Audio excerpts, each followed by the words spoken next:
warahmatullahi wabarakatuh. Saya Ngitik Tirta Putri dari Relasi Industri 2019. Saya akan menerangkan materi dari mata kuliah Pancasila yang berjudul Pancasila sebagai Ideologi Negara. Yang akan kita bahas yang pertama yaitu pengertian dari ideologi negara atau ideologi tersebut. Yang kedua, sifat-sifat dari ideologi yang terbagi menjadi dua. Yang ketiga, termasuk manakah sih Pancasila dari sifat sebelumnya. Yang keempat, kasus. Yang kelima, penutup. Yang pertama, ideologi. Ideologi adalah sebuah sistem keyakinan yang memandu perilaku dan tindakan sosial. Dari bahasanya, ideologi itu berasal dari perpaduan dua istilah bahasa Yunani. Yang pertama, idein dan logos. Idein yang artinya memandang, melihat, ide, cita-cita. Logos yang artinya logika atau ilmu. Nah, kalau keduanya itu digabungkan, ideologi adalah seperangkat ide yang membentuk keyakinan dan paham untuk mewujudkan cita-cita manusia. Selanjutnya, menurut beberapa ilmuwan sosial atau ahli, ideologi menurut sastra prateja yaitu seperangkat gagasan atau pemikiran yang berorientasi pada tindakan dengan organisasi sistem yang teratur. Dan menurut Alfian yaitu pandangan atau sistem bilateral yang menyeluruh dan mendalam mengenai suatu cara hidup yang secara moral dianggap benar atau adil. Yang ketiga, menurut Padma Wijayono, menurut beliau, ideologi adalah kesatuan yang bulat, utuh dari ide-ide dasar.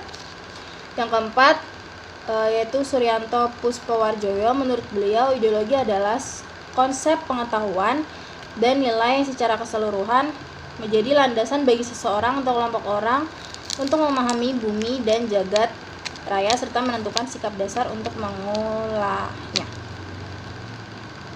Terus yang ketiga yaitu sifat-sifat dari ideologi tersebut. Jadi ideologi itu terbagi dari dua. Yang pertama, ideologi terbuka dan tertutup. Ideologi terbuka itu yang artinya bersumber dari pandangan hidup bangsa, nilai-nilai yang menjadi ide, gagasan, dan cita-cita dari kepribadian bangsa tersebut. Ideologi ini dibangun bersama seluruh rakyat dan bersumberkan pada nilai-nilai budaya bangsa tersebut. Terus maka ideologi ini tuh menjadi milik bersama, bukan suatu kaum.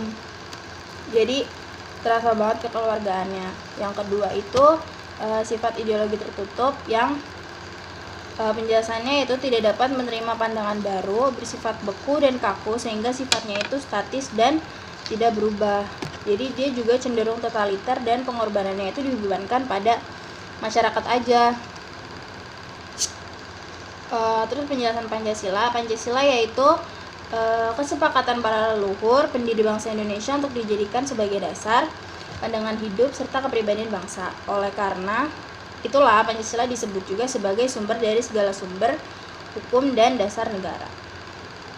Terus Pancasila juga seperangkat ide atau cita-cita yang menentukan keyakinan dan cara berpikir untuk mewujudkan suatu tujuan dengan berlandaskan pada 5 sila dalam Pancasila. Terus Pancasila itu juga sebagai seperangkat ide atau gagasan yang sistematis, terus sebagai pedoman cara hidup, sebagai cita-cita yang hendak didapai, dan sebagai prinsip yang dipegang teguh. Nah, menurut saya itu Pancasila itu termasuk sifatnya tuh yang mana sih dari yang udah saya jelasin sebelumnya. Menurut saya melihat dari pokok-pokok materi yang tadi saya tulis, Pancasila itu termasuk dalam kategori ideologi terbuka.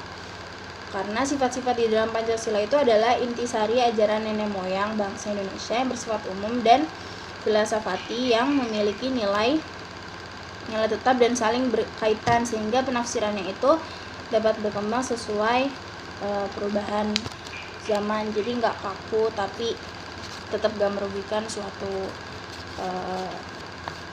kaum gitu. Terus Pancasila juga dan menurut saya instrumen yang cocok itu karena nilai dasarnya itu praktis dari Pancasila, terus juga terbuka dan ideologinya itu mampu menjadi pemandu tindakan kita sebagai rakyat atau makhluk sosial dan menjadi inspirasi norma dan mampu memberikan jalan bagi kita sebagai manusia untuk mewujudkan identitas diri kita sendiri dan menjadikan itu tuh sebagai cita-cita kita gitu, dan untuk tujuan hidup kita ke depannya. Selanjutnya kasus-kasus yang bisa mengancam eksistensi Pancasila di Indonesia, itu yang udah pernah terjadi. Yang pertama, kasus Muhammad Nazarudin yang korupsi suap proyek pembangunan Wisma Atlet atau Hambalang untuk SEA Games ke-26.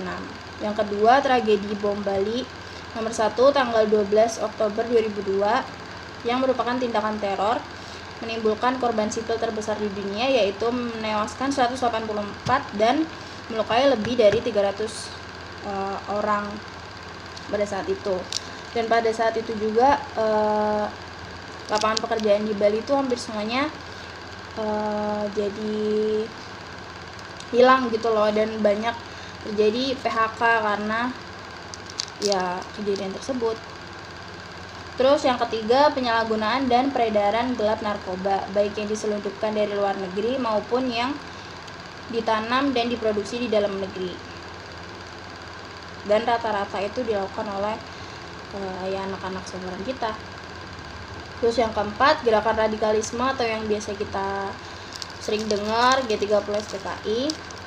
Yang kelima, globalisasi melalui media massa yang akhirnya melunturkan sikap nasionalisme kita. Jadi kita terlalu mengeluh-elukan suatu negara atau suatu kultur yang bukan dari Indonesia itu sendiri atau negara kita sendiri. Terus yang terakhir, munculnya gaya kapitalis, pemikiran liberalis, dan sikap individualisme yang bertolak belakang dengan nilai-nilai Pancasila yang mempunyai sifat kekeluargaan gitu. Jadi jangan biasain apa-apa tuh maunya sendiri atau terkesan apatis kitanya, karena kita kan semuanya keluarga.